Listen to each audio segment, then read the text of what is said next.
Wapendwa, tunawasalimu tena. Tungali kwa kipindi kile kile cha ujumbe kuhusu taifa ya Kongo au nchi ya RDC Kongo. Kama gisi tuliongea ya kwamba Kongo imepitia nyakati nzito ngumu za vita, wamama wamebakwa, watoto wakauawa, wana Kongo wamekimbia katika nchi yao, walienda katika nchi za ugeni, katika makambi za makimbizi, wametaabika sana. Ingawaje Kongo ni nchi tajiri, Mungu ameweka kila kitu katika Kongo, na Wakongomani ni taifa yenye neema ya ajabu pande zote, lakini kuishi na kurisi kikamilifu vile vyote kama utajiri Mungu aliyowapatia vilikuwa kama mbali kwao, na isipokuwa wageni ndio wamekuja kuwapora, kuwaua, kuwadharau, kuwanyang'anya, kuwanyanyasa, kuwanyamazisha muda wa miaka mingi ya kutosha. Na ikaonekana ya kwamba hiyo ni vita vya kiroho. Vita vya kiroho. Kwa nini? Sababu shetani iko nyuma ya jambo hilo. Ila pamoja na hiyo, Bwana alisema wakati wa kumaliza dalili hizo umeenda kufika sasa. Kama gisi niliongea kwa kipindi cha kwanza katika ujumbe huyu, na kipindi hichi cha pili nilipenda nitoe picha ya ujumbe huyo katika kitabu cha Waamuzi, sababu tunaongea na Kongo, nasema juge. Nitaanza kusoma kwa mstari wake wa 6, nitashuka. Waamuzi sura yake ya 6 mstari wa kwanza nitashuka kabisa, na ninaweza kusoma hata kwa Kifaransa ili nao pia watasaidia kusoma. Hiyo picha pia wanaweza kuiona hapa ya kuonewa ndio miaka ya kutosha, mpaka kunyang'anywa hata vitu vyao na utajiri wao, mpaka wanakuwa na woga, wanaishi kwa woga, wanaishi kwa kusitojiamini kwa sababu ya kunyanyaswa na kuonewa na wageni na adui zao. Lakini Mungu alijifunua kwao na akawafanya kuwa masujaa, na walisimama na wakanyamazisha adui, wakamtandika adui kama mtu mmoja, pasipo kujali wingi wa watu, lakini sababu wao walikuwa na aliye au mtu aliyejiunga kwao alikuwa na nguvu kuliko mataifa mengi mara moja. Acha nitaisoma hii kwa Kifaransa na tafsiri pia pole pole, hata verse kwa nyingine taendelea kutafsiri hapo. 6 inasema hivi, Waamuzi, Juge, chapitre 6, depuis le premier verset. Inasema hivi, tutanifuata hapa kisha tutaendelea kucheua pamoja. Kama ulifuata ile kipengele cha kwanza, utafuata na hichi cha pili, utavitia pamoja, utapata mwangaza wa kutosha. Inasema hivi: Les enfants d'Israël firent ce qui déplaît à l'Éternel, et l'Éternel les livra entre les mains de Madian pendant 7 ans. La main de Madian fut puissante contre Israël. Pour échapper à Madian, les enfants d'Israël se retiraient dans les ravins des montagnes, dans les cavernes et sur les rochers fortifiés.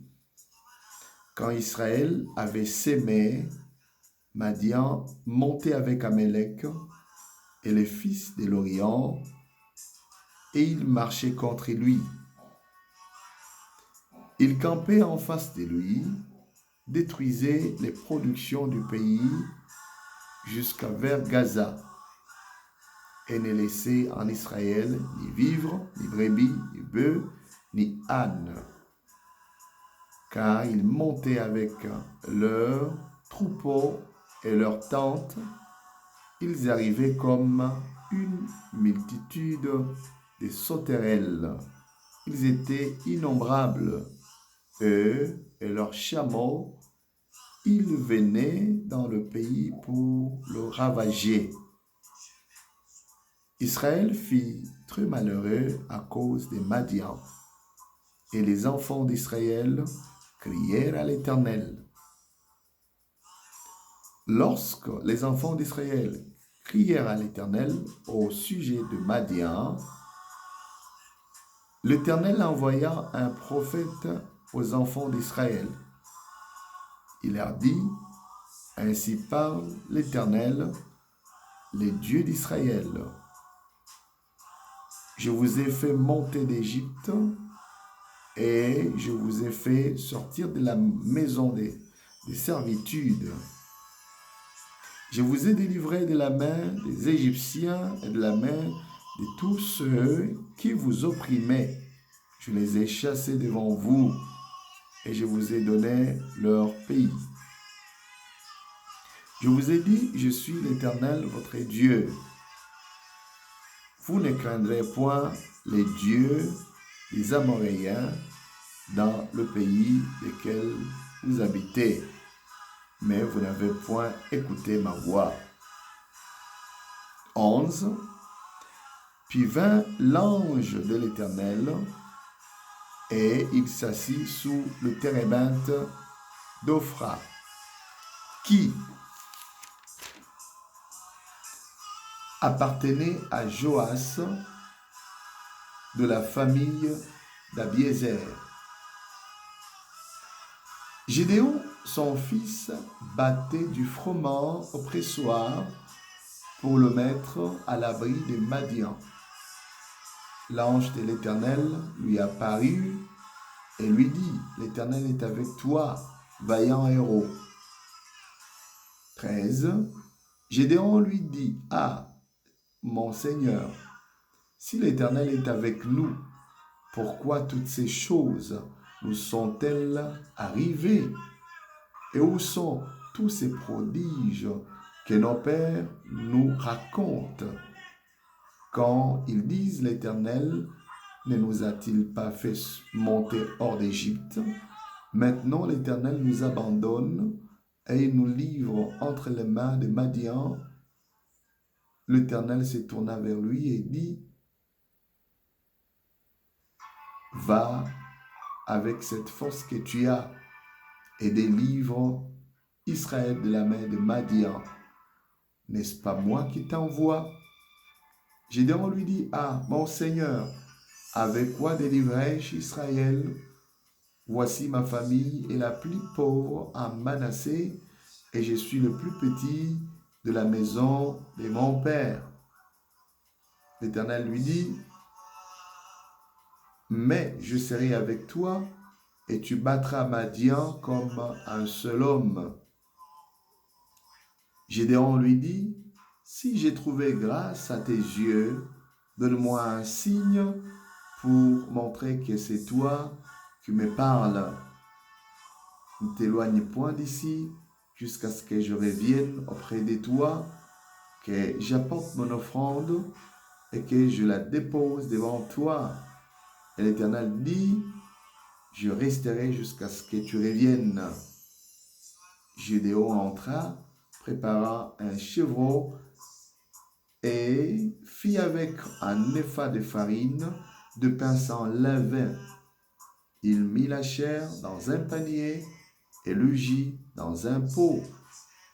Le lui apporta sous le térébinthe et le présenta. L'ange de Dieu lui dit, « Prends la chair et le pain sans le levain, pose-les sur ce rocher et répands le jus. » Et il fit ainsi. L'ange de l'Éternel avança à l'extrémité du bâton qu'il avait à la main. et toucha la chair et le pain sans levain. Alors il s'éleva des rochers un feu qui consuma la chair et le pain sans levain. Et l'ange de l'Éternel disparut à ses yeux. 22. Gédéon, voyant que c'était l'ange de l'Éternel, dit, malheur à moi, Seigneur éternel, car j'ai vu l'ange de l'Éternel face à face. Et l'Éternel lui dit, sois en paix, ne crains point, tu ne mourras pas. Gédéon bâtit là un autel à l'Éternel et lui donna pour nom l'Éternel paix. Il existe encore aujourd'hui à Ophra qui appartenait à la famille d'Abiézer. 24. Gédéon bâtit là un autel à l'Éternel et lui donna pour nom l'Éternel paix. Il existe encore aujourd'hui à Ophra qui appartenait à la famille d'Abiézer. Nimejaribu kusoma kirefu sana kuanzia ku versi yake ya Waamuzi sura yake ya 6 kuanzia ku versi yake ya kwanza hadi 24. Ni hapo nimesoma. Inaonekana ya kwamba katika Israeli wamekuwa wameonewa sababu ya dhambi fulani ilikuwepo, kuabudu miungu, kuabudu sanamu na kumpatia Mungu aliyewaokoa, aliyewakomboa na kuwatoa utumwani mapema, kumpatia mgongo na kuelekea miungu mingine. Kwa muda Mungu akawasahau, akawaacha kwa mikono ya adui, na wale adui waliwaonea kwa siku za kutosha. Israeli hapa wao walikuwa walifanya miaka 7 wako chini ya utumwa wa Kimidiani. Ukiangalia unyama ambao wa Midiani wamefanyisia Israeli pamoja na hao waliojiunga nao, hao tunaita Lizalie, ikawafanya hata Israeli wawe na complex, wawe na woga, wofu, wasijiamini, sababu walikuwa wakilima, maadui wanakuja, wanapora vyote ambao wamevuna na kuwanyang'anya mali walionayo, kuwapiga, kuwanyanyasa na kuwaibisha. Wakaishi maisha ya woga na kusitojiamini. Lakini ilifika wakati Mungu akaja na akajiunga kwa taifa hilo kwa njia ya mtu anayeitwa Gideoni. Na wakati alijifunua, walijadiliana na Gideoni. Gideoni alihakikisha kwamba ni Mungu, na wakati alihakikisha ni Mungu akatengeneza madhabahu, na sehemu hiyo akaita sehemu ya Mungu amani yetu. Hiyo picha nafikiri inafuatana na ujumbe huyo ambao umetoka mwanzo. Kamata ile picha, ukiona na sura hii au somo hili, utaona ni vitu vinaenda pamoja. Mpendwa Mkongomani unaishi katika nchi ya RDC, katika ujumbe wa kwanza ambao tumetoa, ambao tumeleta kwenu, na somo hili ukilisoma vizuri, uwe na uhakika Mungu ni amani yetu, na kama Mungu hakuleta amani hakuna wezai kuileta. Makundi ya matengenezo ya dunia, sema organizations za dunia, zimeshindwa kuleta amani pande zote, lakini Mungu akiamua kuleta amani mara moja, na amani inatokea, sababu yeye anaitwa Mungu amani yetu. Sasa ujue ya kwamba kile ambacho watu wameshindwa kukupa, Mungu anaenda kukileta. Wakongomani, simameni katika umoja, mtegemee Mungu. Najua kama wengi wana maumivu na wengi wamevunjika moyo, na hata nilisikia viongozi wengine wanaumia kuona kama mataifa mengi karibuni yamewatupa njiani, wamekataa kujiunga pamoja. Lakini ujue uko na aliye mkubwa Kongo. Ni Mungu aliyekuweka, ni Mungu aliyekutengeneza, na ni Mungu anayesema mipango alionayo juu yako, na yeye huyo anakuja kuitimiza mipango yote bila kukosa hata moja.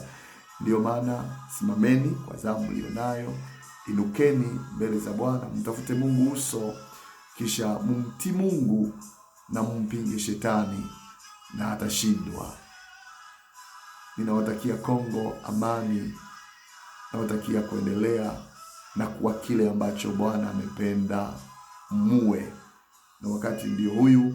Mungu alete uamsho mkuu katikati yenu nyote, na mfuate mwelekeo wa Bwana na neno lote alilolisema Bwana Mungu kuhusu maendeleo yenu na kuwa taifa kubwa iende kutokea. Amen.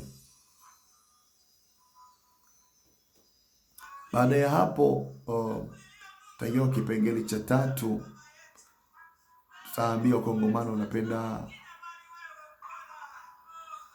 tukae kwa zamu au wakae kwa zamu hali pote walipo, ili wasindikize nyakati hizi na waingie katika ushindi wakiwa katika ushirika pamoja na Bwana.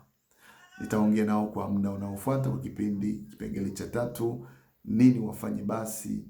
Waamke namna gani? Watumike namna gani ili Bwana awe pamoja nao na awe tayari kukamilisha na kutimiza mpango alionao juu ya RDC Kongo, taifa la Bwana, na wana wa Mungu wamejaa ndani, ili Mungu aende kuhakikishia mpango mzuri na ukamilifu wake kwa yote aliyowazia Kongo. Barikiwe sana.